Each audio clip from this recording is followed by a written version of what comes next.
Di sini sudah saya siapkan ada 8 bonggol sawi pakcoy yang masih muda, yang masih kecil-kecil seperti ini. Oke, dan ini sudah saya cuci bersih teman-teman sawi pakcoynya. Lalu sawi pakcoy ini akan saya belah menjadi 2 bagian seperti ini, supaya nanti pada saat dimakan tidak terlalu besar ya teman-teman. Oke, belah semuanya menjadi 2 bagian ya. Tapi kalau pakcoynya masih kecil banget tidak usah dibelah ya teman-teman.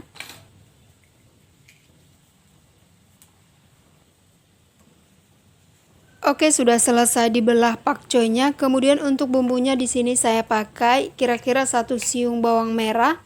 Kemudian bawang merah ini akan saya cincang halus. Bawang merah ini nanti akan saya pakai untuk kuah pakcoynya ya teman-teman.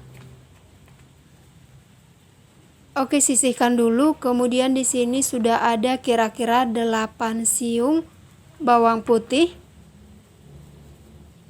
Ada bawang putih yang besar dan kecil, kemudian saya geprek dulu. Lalu bawang putih ini akan saya cincang halus. Bawang putih ini nanti akan saya bagi 2 teman-teman. Sebagian untuk taburannya dan sebagian lagi akan ditumis bersama dengan bawang merahnya ya. Saya sisihkan dulu sedikit untuk ditumis nanti bersama dengan bawang merah. Sekarang panaskan air hingga mendidih, kemudian rebus dulu sawi pakcoynya. Karena pakcoynya masih muda banget teman-teman, jadi cukup sebentar aja direbus ya, supaya nanti teksturnya masih crunchy, masih segar. Pada saat merebusnya tidak usah ditambahkan apa-apa ya teman-teman. Kemudian ini sawi pakcoynya sudah matang, sudah bisa diangkat lalu ditiriskan dulu. Oke, dan kemudian rebus sisanya hingga selesai.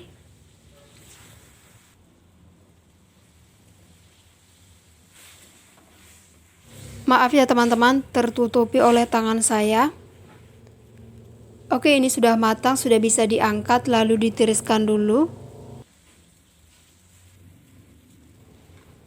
Oke, dan ini sudah selesai direbus semua teman-teman, sawi pakcoynya ya.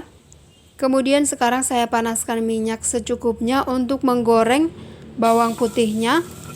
Masukkan bawang putih untuk taburannya. Kemudian aduk-aduk hingga bawang putihnya ini matang dan berwarna kecoklatan ya teman-teman.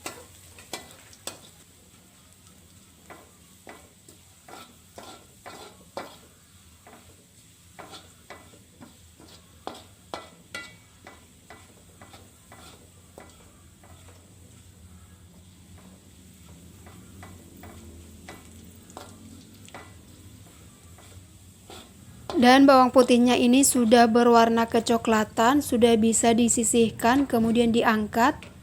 Ditiriskan dulu bawang putihnya hingga kering.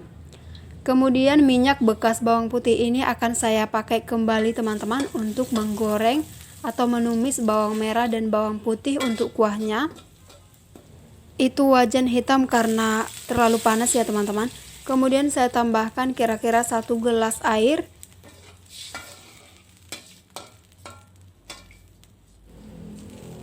Kemudian di sini saya tambahkan 1 sendok makan saus tiram. Oke, saya tambahkan sedikit lagi ya, supaya nanti lebih gurih teman-teman. Karena saya tidak menambahkan garam lagi untuk kuahnya ini ya, cukup dari saus tiram aja.